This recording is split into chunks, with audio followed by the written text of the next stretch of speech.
Hello दोस्तों, नमस्कार। मेरे नए यूट्यूब चैनल हिंदी साहित्य संसार बाई गौरव सिंह में आप सभी लोगों का हार्दिक स्वागत एवं अभिनंदन है। आज हम उपन्यासों की परिचर्चा के क्रम को आगे बढ़ाते हुए यूजीसी नेट जेआरएफ में लगे हुए उपन्यासों की श्रृंखला में इकाई 6 के जो उपन्यास हैं उनमें आज हम बाण भट्ट की आत्मकथा, जिसके लेखक हजारी प्रसाद द्विवेदी हैं, उनके उपन्यास से प्रारंभ करेंगे। बाण भट्ट की आत्मकथा का लेखन काल 1946 ईस्वी है। इसकी विशेषताएं क्या हैं, इस पर प्रकाश डालते हैं। आइए। 7वीं सदी के हर्षकालीन परिवेश की सामाजिक, राजनीतिक एवं सांस्कृतिक स्थिति का चित्रण है। प्रेम का उदात्तीकरण एवं उच्च कोटि का प्रेम चित्रित है। नारी के 3 रूपों का चित्रण। बाण भट्ट के जीवन की सूत्रबद्ध कथा। बच्चन सिंह क्लासिकल रोमांटिक उपन्यास इसको मानते हैं। भगवान शरण उपाध्याय कादम्बरी की भांति रोमांस है। नलिन बिलोचन शर्मा हिंदी के पहले 2-3 उपन्यास में से एक इसको मानते हैं, बाण भट्ट की आत्मकथा को। ये सभी बहुत ही महत्वपूर्ण खंड है। आप लोग इस पर विशेष नज़र रखने का प्रयास करेंगे। सॉरी दोस्तों, जुकाम की वजह से थोड़ा पढ़ाने में दिक्कत हो रहा है, आप लोग मुझे माफ़ करिएगा। पात्र योजना क्या है इस उपन्यास का? बाण भट्ट आत्मकथात्मक उपन्यास का नायक अप्रतिम विद्वान है, विश्रुत कवि है, कुशल अभिनेता, अप्रतिम साहसी है, मानव मात्र से प्रेम करने वाला, सुसंस्कृत, शिष्ट, भावुक एवं सत्यभाषी है। कृष्णवंदन साहसी, वीर, राजनीति के प्रकांड व्यवहार कुशल, पवित्र हृदय, विनयशील, उदारता, विद्या के भंडार, तेजस्वी, प्रतिभा संपन्न एवं प्रत्युन्नति सम्राट हर्षवर्धन के अनुज एवं स्थानेश्वर के प्रख्यात नीतिज्ञ कृष्णवर्धन नाम है इनका, हर्षवर्धन के भाई हैं, छोटे भाई। विग्रह वर्मा और वरिराज यशव शर्मा का सेवक है। वीर, साहसी, सेनानायक, मौखरी वंश के प्रति अटूट श्रद्धा, स्वामी भक्त है, आत्मविश्वासी, स्वाभिमानी है। लोरिक देव भद्रेश्वर दुर्ग का स्वामी, अशिक्षित किंतु नीति कुशल, शालीनता, शिष्टता, सौम्यता, वीरता एवं सत्यता का प्रतीक, स्वाभिमानी और एक संयमी व्यक्ति है। अघोर भैरव वाम मार्गी साधक, गंभीर एवं निश्चल, चमत्कारी, तेजस्वी एवं सत्याश्रयी, अवधूत। सुगत भद्र बौद्ध भिक्षु एवं आचार्य, परम विद्वान एवं अलौकिक, अध्ययनशील। भट्टिनी उपन्यास की नायिका है।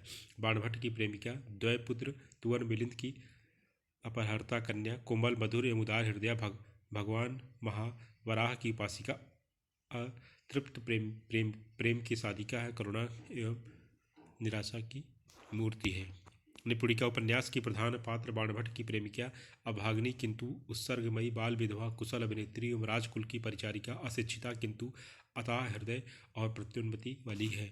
महामाया वाम मार्ग में दीक्षित सन्यासिनी, पहले भैरव नरेश वर्मा की रानी, कुलूत राज की कन्या, अत्यधिक गरिमामयी नारी है। विवाह से पूर्व अघोर भैरव की वाग्दत्ता एवं कालांतर में शिष्या। सुचरिता उपन्यास की नायिका, नारी की अंतर्विधा की प्रतीक है, व्रति वज्र की पत्नी और नारायण की उपासिका। हर्षवर्धन ये सब पात्र हैं। हर्षवर्धन सार्विकल, तुअर मिलिंद, गणिका, मदन श्री, कंचकी वाबद, हाटक, अघोरधर, चाकस्मिता, वीरत्विज, वसुभूति, सुगतभद्र, ग्रहवर्मा, उडपति, भूशर्मा। पात्र परीक्षा में जरूर पूछे जाते हैं। दे देगा कि तुअर मिलिंद और सार्विकल किस उपन्यास के पात्र है, उसमें दे देगा कि बाण भट्ट की आत्मकथा, दे देगा चारुचंद्र लेख, दे देगा महाभोज, दे देगा गोदान, दे देगा। तो ये आप लोग जब अगर पढ़े रहेंगे बता देंगे कि ये बाण भट्ट की आत्मकथा के उपन्यास के पात्र हैं। प्रमुख कथन क्या है इस उपन्यास में? कथन से भी प्रश्न आते हैं। बाण भट्ट, मैं नारी सौंदर्य को संसार की सबसे अधिक प्रभाव उत्पादनी शक्ति मानता हूँ। नारी सौंदर्य पूज्य व देव प्रतिमा है। पूछ लिया किस उपन्यास की पंक्तियाँ, तो आप पढ़े रहेंगे तो बता देंगे बाण भट्ट की आत्मकथा। निपुणिका, प्रेम एक और अविभाज्य, उसे केवल ईर्ष्या और असूया ही विभाजित करके छोटा कर देते हैं। कितना महत्वपूर्ण कथन है ये। निपुणिका, नारी का जन्म विघ्न के लिए हुआ है।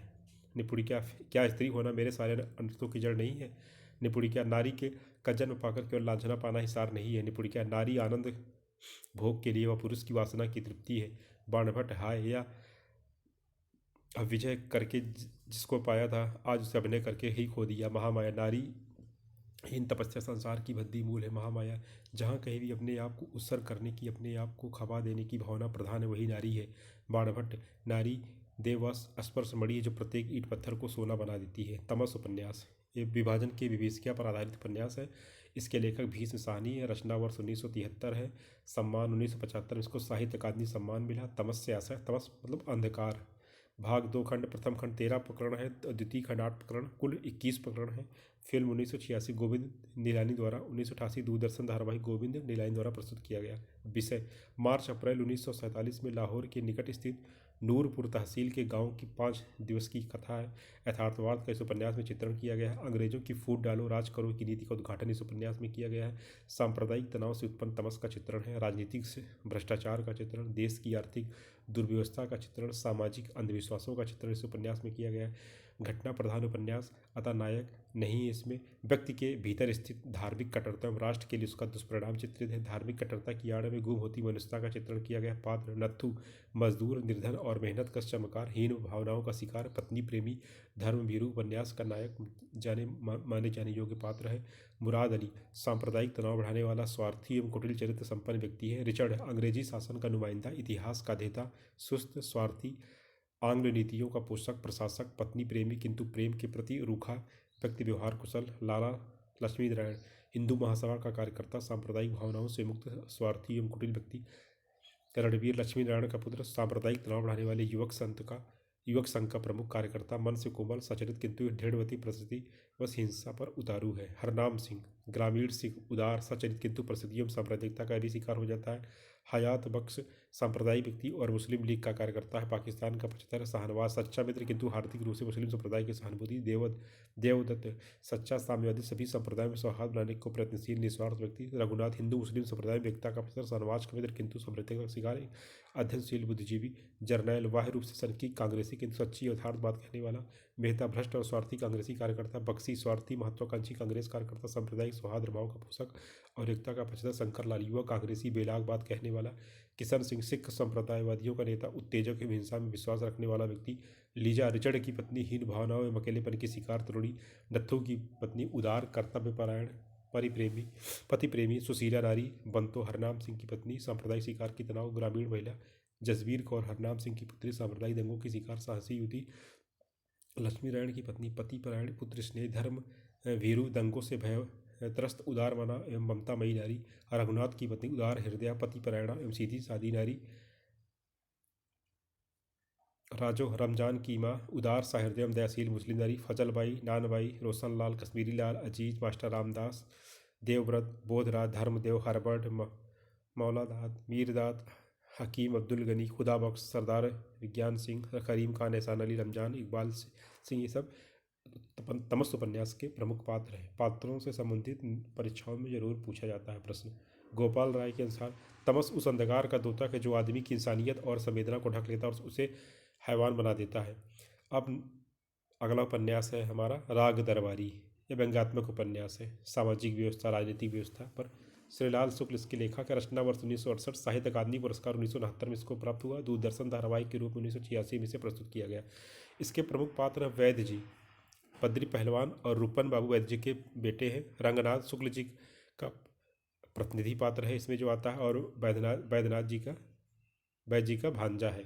छोटे पहलवान, प्रिंसिपल साहब, रामाधीन, मास्टर खन्ना, जोगनाथ, लंगड़, सनीचर, मंगलदास, गयादीन, पंडित राधेलाल, कालिका प्रसाद, शत्रुघ्न सिंह, रिपुदमन सिंह, सर्वदमन सिंह, बलराम सिंह, बेला एकमात्र। इस उपन्यास में एक बार एक प्रश्न पूछा गया था कि किस उपन्यास में एकमात्र महिला पात्र, उसमें बेला जो थी ये आपका राग दरबारी उपन्यास की प्रमुख पात्र है और एकमात्र स्त्री पात्र है बेला। विशेषता क्या है इस उपन्यास की? भ्रष्ट सत्ता और समाज का राग दरबारी में वर्णन किया गया है। उच्च कोटि का साठोत्तरी व्यंग्य उपन्यास, ग्रामीण जीवन की मूल्यहीनता, निर्ममता का जीवंत वर्णन, आदर्शवाद और यथार्थवाद के द्वंद्व में आदर्श की हार, व्यवस्था में व्याप्त अनैतिकता का उजागर, शिक्षण व्यवस्था में धांधली पर व्यंग किया गया। रेपोतार शैली का उपन्यास है। पूर्वांचल के कस्बे नुमा ग्राम शिवपालगंज की कथा। ये भी पूछा जाता है कि किस उपन्यास में शिवपालगंज गांव की कथा है, तो राग दरबारी उपन्यास में। अवधी भाषा का प्रभाव इसमें लक्षित होता है। ओज की जिंदगी का दस्तावेज, रविन्द्रनाथ त्यागी, राग दरबारी एक गांव की कथा इसको बताते हैं। कथन जिस उपन्यास के प्रमुख उद्धरण दिए गए हैं जो कि महत्वपूर्ण है। वे पैदाशी नेता क्योंकि उनके बाप भी नेता होते थे। हृदय परिवर्तन के लिए रौब की जरूरत होती है और रौब के लिए अंग्रेजी की। सब व्यंग किया गया व्यवस्था पर, सामाजिक व्यवस्था पर। अगर हम खुश रहें तो गरीबी हमें खुद दुखी नहीं कर सकती और गरीबी को मिटाने की असली योजना ये है कि हम बराबर खुश रहें। अब अगला उपन्यास है झूठा सच। ये भी भारत पाकिस्तान की विभाजिका पर आधारित उपन्यास है और इसके लेखक है यशपाल। रचना वर्ष एवं इसके दो भाग हैं झूठा सच के। पहला भाग है वतन और देश के नाम से 1958, और दूसरा भाग है देश का भविष्य 1960। दोनों पूछा जाता है, पहले भाग का नाम क्या है और दूसरे भाग का क्या नाम है झूठा सच उपन्यास में। रूसी अनुवाद इसका किया गया था चेलिसेव द्वारा। संज्ञाएं नेमिचंद जैन, वाह का विस्तार इसको बोलते हैं। नेमिचंद जैन अखबारों की विशाल कतरने कुंवर नारायण कवि दृष्टि का भाव बताते हैं इस उपन्यास पर। उनका अपना विचार है यशपाल जी के, जो उस पर उपन्यास लिखा झूठा सच। विशेषता क्या है इस उपन्यास की झूठा सच की? धर्मयुग पत्रिका में धारावाहिक रूप में प्रकाशित 1946-1948 तक की सदी 5 दिनों की कथा में व्यक्त है। वतन और देश के केंद्र में लाहौर, तो देश का भविष्य में दिल्ली पर केंद्रित है। ये भी पूछा गया है प्रश्न कि वतन और देश का केंद्र किस पर केंद्रित था झूठा सच उपन्यास में? लाहौर, और देश का भविष्य दिल्ली पर केंद्रित है। देश के विभाजन एवं उससे उत्पन्न भीषण सांप्रदायिक दंगों का चित्रण किया गया है। पलायन एवं शरणार्थी समस्या का विशद चित्रण, विभाजन के समय महिलाओं की दुर्दशा का अंकन, मध्यम वर्गीय परिवारों के साथ विभाजन से हुई त्रासदी का चित्रण। प्रथम खंड में हिंदू मुस्लिम सामाजिक संस्कृति उनमें आई दरार का संपूर्ण जीवंतता का चित्रण है। दूसरे खंड में पलायन एवं शरणार्थी समस्या, राजनीतिज्ञों की अवसरवादिता एवं कांग्रेस की राजनीति की आलोचना एवं देश का भविष्य जनता में निहित होने की बात कही गई है। टॉलस्टॉय के युद्ध और शांति से साम्यता है। प्रमुख पात्र जयदेवपुरी नायक है। पैरोकार पत्रकार कनक गांधीवादी विचारधारा की महिला पत्रकार। तारा जयदेवपुरी की बहन है। राम लोभाया आर समाजी मास्टर जयदेव एवं तारा के पिता हैं। राम लोभाया के बड़े भाई रेलवे में नौकरी करते हैं। सूद जी अवसरवादी कांग्रेसी नेता हैं। गिल मार्क्सवादी बुद्धिजीवी। असद कामरेड एवं मार्क्सवादी स्टूडेंट यूनियन के से जुड़ाव। दौलू मामा दंगों में मृत्यु हुई थी इनकी। सरदार बेला सिंह पलायन से अपनी जमीन खोने वाले किसानों का प्रतिनिधित्व करते हैं। मास्टर तारा सिंह सिख नेता। Mrs Agarwal British reading club की सदस्य। जया जयदेव की बेटी। उर्मिला सोमनाथ, डॉक्टर प्राणनाथ, नरोत्तम, श्यामा, हाफिज, गिरधारी लाल नैयर दंपति, सीलो, रतन, मरसी, दत्ता, कालीचरण, कौल, भगवंती, सीता, पूरण देई, मेला देई, कंदारो, खुशाल सिंह ठाकुर साहब, मेवा राम अवस्थी जी इस उपन्यास के प्रमुख पात्र हैं। आलोचनात्मक कथन कुंवर नारायण झूठा सच मुख्यतः सामाजिक राजनीतिक पृष्ठभूमि पर लिखा गया यथार्थवादी उपन्यास है। अब आ जाते हैं मानस का हंस। इस उपन्यास के लेखक अमृतलाल नागर है। रचना वर्ष 1973 है या 72 भी माना जाता है। और पात्र बाबा तुलसीदास, रत्ना, मैना कहारीन, बतासो, राजा रसिया, श्यामों की बुआ, संत बेनी माधवदास, राम द्विवेदी, बकरीदी दर्जी, पंडित गणपति उपाध्याय, रमजानी हुलिसिया, पंडित आत्माराम, पंडिताइन, भैरव सिंह, शिवदीन दुबे, नन्हूक और मनकू। विषय वस्तु गोस्वामी तुलसीदास के जीवन पर आधारित उपन्यास है। ये ऐतिहासिक उपन्यास है। क्लासिकल उपन्यास की संज्ञा विशिष्ट लखनवी शैली में रचित उपन्यास इसको माना जाता है। मानस का हंस को तुलसी के अंतर जगत में घटित राम और काम के द्वंद्व का इसमें बहुत ही रोचक अंकन किया गया है। तुलसी के माध्यम से भारतीय आत्मा की खोज किया गया है। तुलसी सहज मानव के रूप में चित्रित किया है। आध्यात्मिक अनुभव का अंकन श्रद्धा के साथ, लोक कल्याण हेतु वैराग्यमय जीवन के अनुसरण का अंकन, रत्नावली में त्यागमयी प्रतिमूर्ति, भारतीय नारी का दर्शन, कथन टूटी झोपड़ियों के बीच में अकेले महल की कोई शोभा नहीं होती, वह अपनी सारी भव्यता कलात्मकता में क्रूर और गंवार लगता है। बहुत ही महत्वपूर्ण कथन है इस उपन्यास का। आशय व्यक्ति एवं समाज परस्पर निर्भर है, दोनों का स्वतंत्र अस्तित्व नहीं है। अमृतलाल नागर का समाजवादी व्यवस्था के प्रति आग्रह स्पष्ट होता है, इससे पता चलता है। आलोचनात्मक कथन उपन्यास में तुलसी की जन्म से लेकर मृत्यु तक का जो जीवन चरित्र प्रस्तुत हुआ वह उतना सजीव, तर्क संगत और सुसंबद्ध है कि कदाचित ऐतिहासिक तथ्य न होते हुए भी वह पूर्णतः यथार्थ बन गया है। और हमारा अगला उपन्यास है जिंदगी नामा, और इस उपन्यास के लेखिका हैं कृष्णा सोप्ती जी। रचना वर्ष भाग 1 जिंदा रूप, भाग 2 जिंदगी नामा, भाग 1 1989 में आता है, भाग 2 1999 में बहुवचन पत्रिका में। सम्मान 1980 में साहित्य अकादमी पुरस्कार मिला और 2017 में ज्ञानपीठ पुरस्कार इनको मिला। पात्र इसमें हैं जिंदगी नामा बड़े शाह, बड़ी साहनी, छोटे शाह, काशी शाह, छोटी साहनी, बिंदा, यूवी, लाली शाह, तारे साज, गुरुदेव कौर, चंद कौर, राबिया, मेहर चाची, मेहर अली, नजीर, सलामत अली, गौरवा, बड़े शाह की पत्नी, पहली पत्नी, गुरदास, केशो, मुहिद्दीन, बरकती, महीपत, निम्बी, बेबे, बड़े लाला, साहिब सिंह, जहांदाद, गंडा सिंह, नाई रमजान चौधरी, मौलादाद, मौलवी, इल्मुद्दीन, कृपाराम, कर्म इलाही, पिंडीदान, फतेह खां इत्यादि। विशेषताएं क्या है इस उपन्यास की जिंदगी नामा कृष्ण सोप्ती के इस उपन्यास की विशेषताएं क्या है? विशेष अविभाजित पंजाब के डेरा जट्टा ग्राम, जिला गुजरात, गुजरावाला, पाकिस्तान का यादों के माध्यम से वर्णन। गुजरावाला इस समय पाकिस्तान में वर्तमान समय में ये अब जब तब पंजाब का विभाजन नहीं हुआ था, मतलब देश का बंटवारा भी नहीं हुआ था। जिंदा रूख में 1907 से 1915 तक की कथा तथा जिंदगी नामा में कथा अघोषित रूप से 1947 तक देश के विभाजन तक आती है। आंचलिकता का पुट लेकिन आंचलिक उपन्यास नहीं है। ग्रामीण परिवेश का जीवंत वर्णन किया गया इस उपन्यास में। पंजाबी लोक साहित्य की बारहमासा शैली का प्रयोग है। लोहड़ी, वैसाखी एवं दीपावली का जीवंत वर्णन किया गया इस उपन्यास में। साहों द्वारा किसानों के शोषण का अंकन और पुलिस की क्रूरता का वर्णन। हिंदू, मुस्लिम एवं सिख मुसलमान के मिलकर रहने और बाद में संप्रदायवाद से प्रभावित होने का अंकन। स्वतंत्रता संग्राम एवं देश प्रेम के आख्यान, लेकिन पंजाब की साझी संस्कृति का महत्वपूर्ण वर्णन। उपन्यास का आरंभ एक लंबी कविता से होता है जिसका कुछ अंश है। गल बहियों सी उमड़ती मचलती, दूध भरी छातियों सी चनाब और जहलम। कितनी मार्मिक पंक्ति है इस उपन्यास की। पूछा भी जाता है कि यह किस उपन्यास से लिया गया, इसलिए आप लोग इस पर विशेष ध्यान दीजिए। उपन्यास की संपूर्ण कथा गुरु गोविंद सिंह के निम्न फारसी उद्गार या संदेश को समर्पित है तथा उपन्यास का इसी संदेश से होता है। चुंकार अज हमा हीलते दर गुजरत, हाला हस्त बुरदन व शमशीर दस्त। गुरु गोविंद सिंह। ये भी पूछा जा सकता है किसकी पंक्ति है, किस उपन्यास से लिया गया है। आशय, जब दूसरे सब रास्ते कारगर नहीं हो सके तो जुर्म के खिलाफ तलवार उठा लेना जायज़ है। आपका बंटी। इस उपन्यास की लेखिका मन्नू भंडारी जी हैं। रचना वर्ष 1971 है। भाग 16 अध्याय है इसमें। प्रमुख पात्र बंटी, शकुन, अजय, डॉक्टर जोशी, मीरा, प्रमिला, वकील चाचा, फूफी, टीटू, कुन्नी, अमी, जोत और चीनू। विषय वस्तु, विवाह विच्छेद की त्रासदी में पिस रहे बच्चे की कहानी है। इस उपन्यास की प्रमुख विशेषताओं में से एक है दाम्पत्य जीवन की टकराहट और तलाकशुदा बच्चे की समस्या। अस्तित्ववादी उपन्यास है। बाल मनोविज्ञान का एक सुंदर अंकन इसमें भंडारी जी ने किया है, मन्नू भंडारी जी ने।